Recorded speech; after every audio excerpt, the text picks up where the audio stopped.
There are two people in me. I would like to be Maria, but there is the Callas that I have to live up to.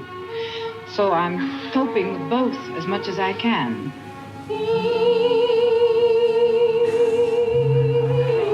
Maria Callas, she's the greatest. How long have you been in the line? I've been in line since yesterday at 4 o'clock. Every line, every rest in the score has some meaning to Madame Callas.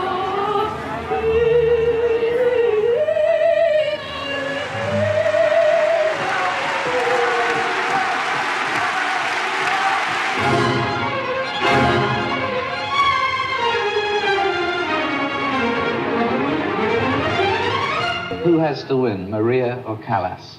I like to think that they both go together because Callas has been Maria.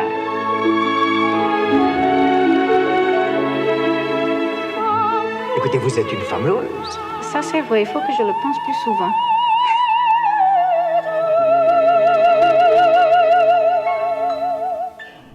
Un phénomène unique dans l'histoire de l'opéra. Au plus, elle est connue par l'homme de la rue ainsi que les artistes hors de son propre métier. Par exemple, les actrices du cinéma comme Meryl Streep la considèrent la plus grande artiste du XXe siècle en contact avec quelque chose de divin.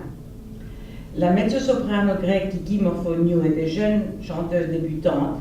À l'époque, elle a chanté le rôle de Néris dans Médée à côté de la Callas.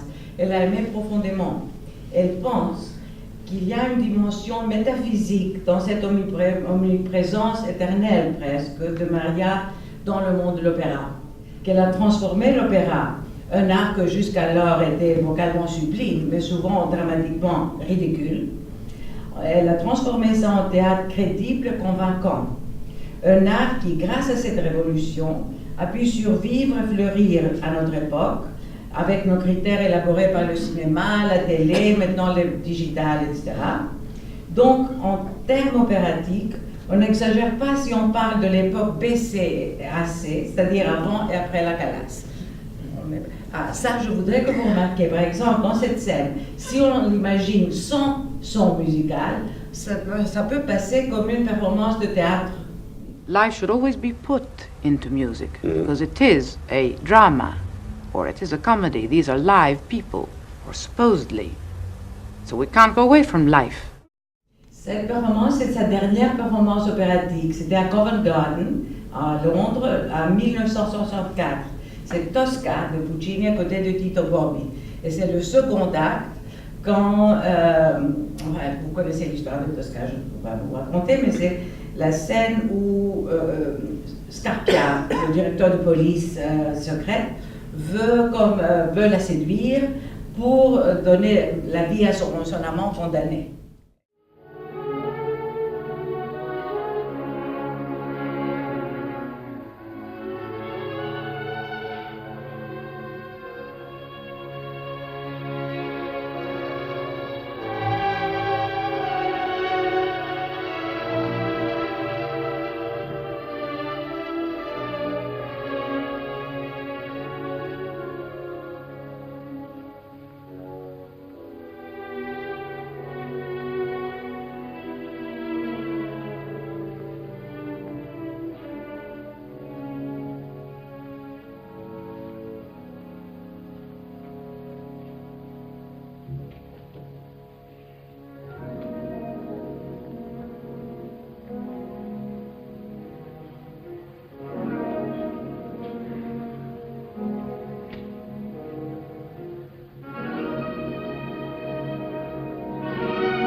Callas dans l'apogée de sa force dramatique. Mais un autre point vital de sa révolution, cette révolution calassienne, concerne aussi sa choix du répertoire. Dans l'espace d'une décennie, Callas, sous le tutelage de ses deux mentors, le maître Tullio Serafin, a changé radicalement le répertoire standard, en relançant l'école du bel canto, presque oubliée à l'époque. Callas et Serafin ensemble ont relancé des œuvres comme la Vestale de Spontini, la Sonnambula, i Puritani et il Pirata de Bellini, Lucia di Lammermoor et plusieurs autres œuvres de Donizetti. Le relancement du répertoire belcantiste nécessitait le relancement du style de chant bel canto, la capacité, c'est-à-dire de chanter de longues lignes legato ainsi que l'agilité nécessaire pour les coloratures époustouflantes. Comme Renata Scotto nous explique, Callas était la première à vraiment comprendre ce répertoire. Et René Fleming considère qu'elle était la seule à se montrer à la hauteur du bel canto. En investissant ses opéras avec une intensité dramatique électrifiante, elle a su démontrer qu'elle ne consiste pas uniquement du virtuosisme et de feux d'artifice vocaux. Barbara Frittoli, par exemple, ne supporte pas écouter d'autres artistes dans ce répertoire, car il y a un feu si puissant dans le chant de la Callas que même à travers ces enregistrements, on commence à voir les personnages devant nous.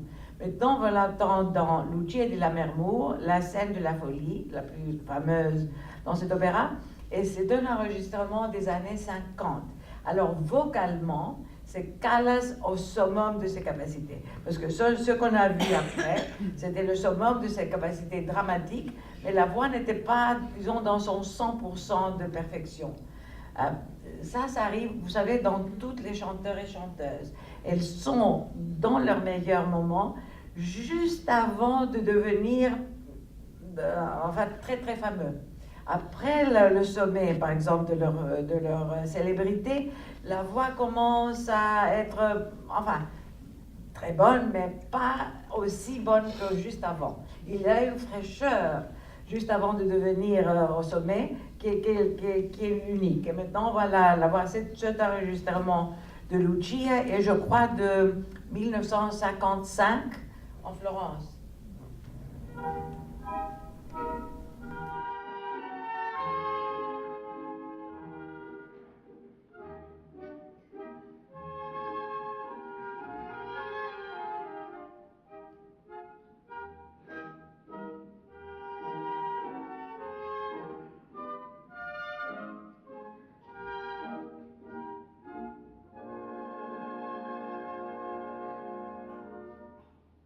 Bye.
Parce que le bel canto a plutôt dominé le répertoire de la Callas, plus naturellement beaucoup de Verdi, un peu de Puccini et du Verisme, on oublie le fait qu'au début de sa carrière, elle a chanté aussi Wagner.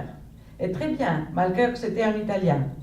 Et en effet, sa carrière a décollé au théâtre de la Fenice à Venise pendant qu'elle chantait la Valkyrie. Tullio Serafin, qui était en train de préparer la première de I Puritani, lui a proposé le rôle d'Elvira quand la chanteuse programmée annulait sa participation. Cela voulait dire apprendre le rôle vertigineux dans 15 jours. Elle a répondu que puisque vous me considérez capable, je vous promets de faire de mon mieux. Plus que ça, je ne peux pas faire, mais je veux faire mon mieux. Et cela a été un grand succès et le vrai début de sa carrière et de sa passion pour le bel canto. Elle insiste, ce qui est très drôle et rare, que Wagner n'est pas dangereux pour la voix et qu'il est beaucoup moins difficile à chanter que Bellini. Ben voilà. Écoutons maintenant la Callas chanter La mort d'Isotte dans Tristan et Isotte, dans un concert au théâtre ancien d'Hérodes Atticus à Athènes en 1957.